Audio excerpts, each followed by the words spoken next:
ভিডিওটা কেউ স্ক্রোল করো না, কারণ মথুরাপুর থেকে বিশেষ করে যারা দেখছো ভিডিওটা তারা অবশ্যই 2 মিনিট আমার ভিডিওতে দাঁড়িয়ে যাবে। এই কারণেই আমাদের এই 2-3 সপ্তাহ ধরে যে ইলেকট্রিসিটিটা যে মানে ফালতু একটা ব্যবহার করছে, সেটা নিয়ে আজকের কথা বলবো।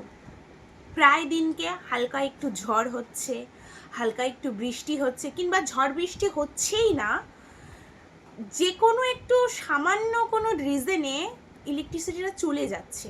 ঠিক আছে, বন্ধ করার লোক আছে আর চালু করার লোক নেই, আমি মানছি। বৃষ্টি হলে ইলেকট্রিসিটি চললে প্রবলেম, ঝড় হলে প্রবলেম, কিন্তু সেগুলো যখন বৃষ্টি বন্ধ হয়ে গেলে চললে কি প্রবলেম? সেটা তো নয়। তাহলে মানে কোনো একটা ফালতু রিজনে কি হচ্ছে, ইলেকট্রিসিটিটা বন্ধ হয়ে যাচ্ছে, বন্ধ করে দিচ্ছে, চালু করার লোক নেই। প্রায় 2-3 সপ্তাহ ধরে এটাই হচ্ছে, বা 1 মাসের বেশি এরকমই হচ্ছে। আগে আমাদের ইলেকট্রিসিটিটা ছিল বিষ্ণুপুরের, তো সেটা প্রচণ্ড লোডশেডিং হতো।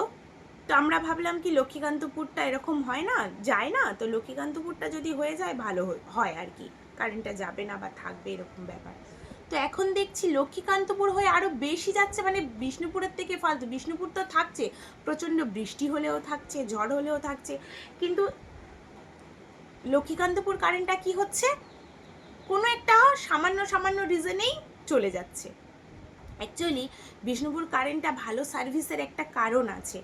সেটা কি না, বিষ্ণুপুর অ্যাকচুয়ালি নয়, এটা আসছে ওই কালীতলা থেকে আর কি, কালীতলা থেকে অপারেটিং হয়। তো কালীতলার যে পাওয়ার হাউসটা আছে তার মধ্যে থানা, তারপর হসপিটাল,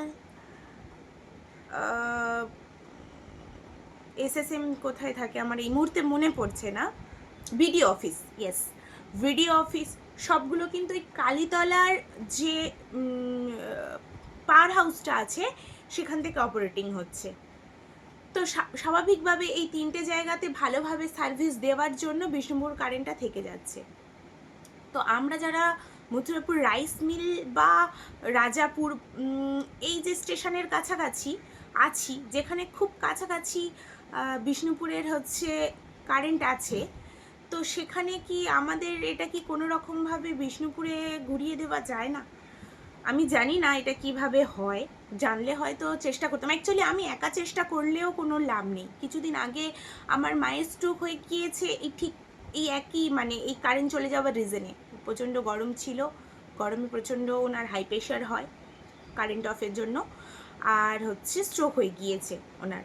তো ওনার একটা সাইড পুরো একটু সমস্যা, একটু মুখটা একটু সাইডে বেঁকে গিয়েছে, চোখটা একটু ছোট হয়ে গিয়েছে, চোখ পাতা পড়ছে না, বড় হয়ে গিয়েছে, এরকম একটু মানে যে দিকটা হয়েছে টোটালি সেদিকটা, সেই হাতে কিছু ধরতে পারছে না ঠিক মতো, সেই পাটাতে ভালোভাবে বল পাচ্ছে না, ব্রেনে হচ্ছে ব্লাড এখনও ক্লদ হয়ে আছে, এখনও উনি চিকিৎসারত। ওই জন্যই অ্যাকচুয়ালি মা নেই, মাসির বাড়িতে গিয়েছে, ওখান থেকে পিজি খুব কাছে, আর মা পিজিতেই ওপেন হার্ট সার্জারি হয়েছিল বলে ওখানেই ডাক্তার দেখানো হয়, কারণ ওখানের টিম মাকে ভালো চিকিৎসা করতে হবে। যাই হোক, আমার আজকে ভিডিওর মোটো হচ্ছে আমার মায়ের চিকিৎসা বা এগুলো নিয়ে নয়, আমার মোটোটা হচ্ছে ইলেকট্রিসিটি নিয়ে। রোজ রোজ যে এই ছ্যাবলামিটা হচ্ছে, রোজ রোজ যে এই ফালতু এই ব্যাপারটা হচ্ছে, সেটা কোথাও গিয়ে বন্ধ হওয়ার দরকার আছে কি? যদি আমার সাথে সবাই একমত হও, বা আমি জানি সবাইয়েরই প্রবলেম হচ্ছে, সবাই বলতে চাইছো, আমার মতো আমি ঠিক করতে পারছি না যে কোথায় গিয়ে বললে হয়। আমি যদি জানতাম আমি ইন্ডিভিজুয়ালি বলতাম, কারণ ভালো কাজে সবাইকে পাওয়া যায় না। কার বাড়িতে প্রবলেম, কার বাড়িতে এটা ওটা সেটা আমি দেখতে পাচ্ছি, সেখানে গিয়ে 1-150 লোক আমাদের মোটামুটি সেখানে জড়ো হয়ে যাবে। কিন্তু এই যে ভালো কাজ করার জন্য আমি জানি না 10 জনকেও পাবো কি না। আমি ইন্ডিভিজুয়ালি একাই করতাম যদি জানতাম। আমি জানি না, কেউ যদি জেনে থাকো তাহলে অবশ্যই আমাকে কমেন্টস করবে যে কোথায় গিয়ে কি করলে এটা করা সম্ভব। তো আমি ভাবছি ভালো কাজে তো পাবো না, তো নিজেই করব। তো আমার সঙ্গে যারা একমত তারা কাইন্ডলি কোনো একটা মানে আমি বা হ্যাঁ আমি যেটা বলছি সেটা ঠিকঠাক কমেন্টস করো, পজিটিভ কমেন্টস।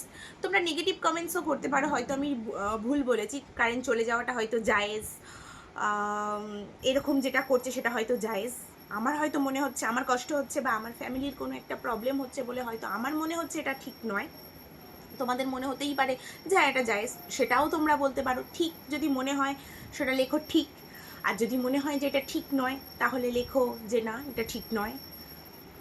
সো কমেন্টস করো, আমি কমেন্টস দেখতে চাই।